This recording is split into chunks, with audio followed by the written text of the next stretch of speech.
Assalamualaikum warahmatullahi wabarakatuh. Perkenalkan, nama saya Zulfa Azhara Kurniawan, NIM 72114190062.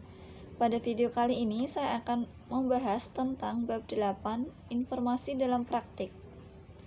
Langsung saja, yang pertama, informasi sebagai salah satu faktor penting penentu keberhasilan.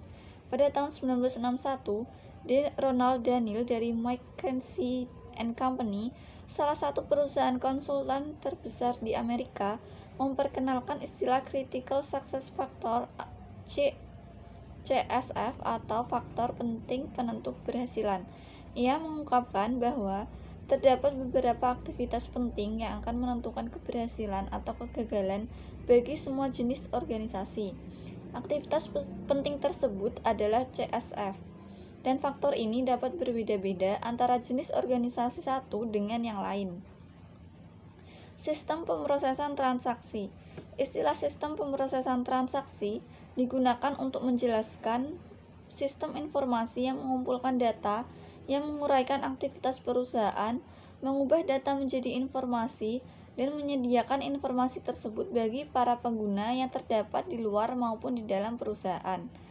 Ini merupakan aplikasi bisnis pertama yang dipasang pada komputer ketika mereka pertama kali diperkenalkan pada tahun 1950-an. Berikut ini adalah figur model sistem pemrosesan transaksi. Selanjutnya, sistem pemrosesan transaksi. Yang pertama ada tinjauan sistem.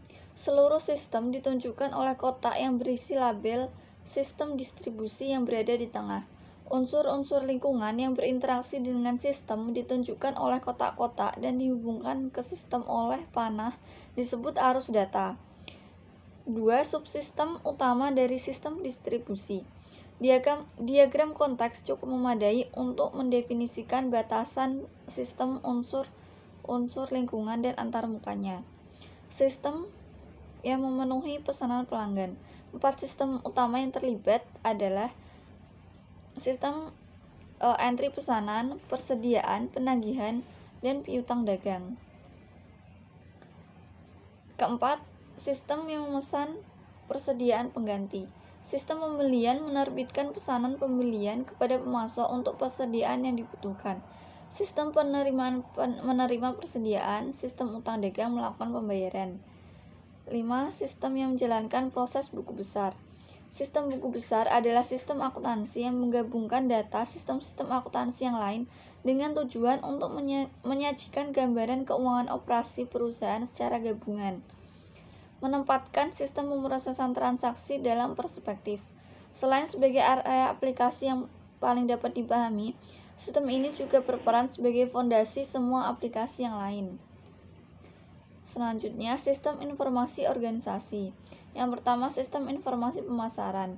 Marketing Information System atau MKIS memberikan informasi yang berhubungan dengan aktivitas pemasaran. Kedua, sistem informasi sumber daya manusia. Human Resource Information System atau HRIA memberikan informasi kepada seluruh manajer perusahaan yang berkaitan dengan sumber manusia perusahaan. Ketiga, sistem informasi manufaktur atau Manufacturing Information System memberikan informasi kepada seluruh manajer perusahaan yang berkaitan dengan operasi manufaktur perusahaan. Selanjutnya, sistem informasi keuangan. Financial Information System memberikan informasi kepada seluruh manajer perusahaan yang berkaitan dengan aktivitas keuangan perusahaan. Sistem informasi eksekutif. Suatu sistem yang memberikan informasi kepada para manajer pada tingkat yang lebih tinggi atas kinerja perusahaan secara keseluruhan. Kemudian, manajemen hubungan pelanggan.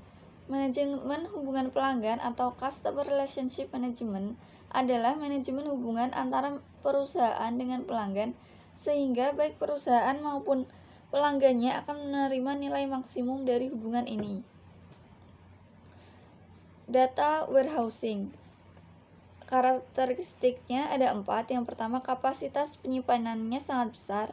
Kedua, data diakumulasikan dengan menambahkan catatan-catatan baru. 3. Data dapat diambil dengan mudah. 4. Data sepenuhnya digunakan untuk pengambilan keputusan.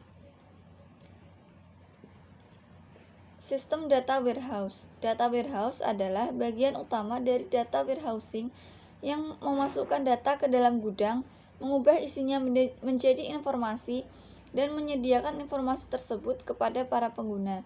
Ketika data diidentifikasi memiliki nilai potensial dalam pengambilan keputusan, maka data tersebut akan ditambahkan ke data warehouse. Bagaimana data disimpan dalam tempat penyimpanan data warehouse? Penyimpanan data warehouse terdapat pada dua tabel. Yang pertama tabel dimensi, kedua tabel fakta. Tabel dimensi adalah data pengidentifikasi dan deskriptif akan disimpan dalam tabel ini. Tabel fakta, tabel-tabel terpisah yang disebut tabel fakta berisi ukuran-ukuran kuantitatif sebuah entitas, objek, atau aktivitas. Penyampaian informasi.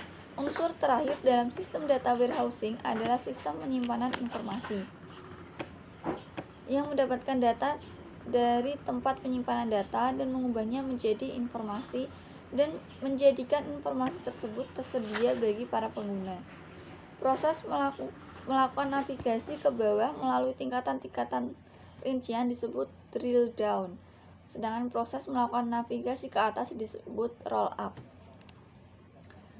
Kedua, OLAP atau Online Analytical Processing adalah peranti lunak yang secara khusus telah dikembangkan untuk data warehouse.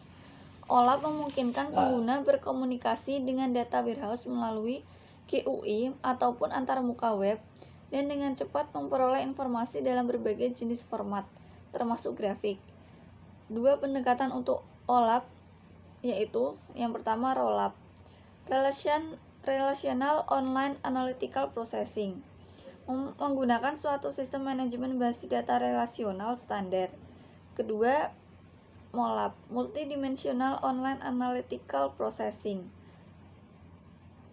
menggunakan suatu sistem manajemen basis data khusus multidimensional.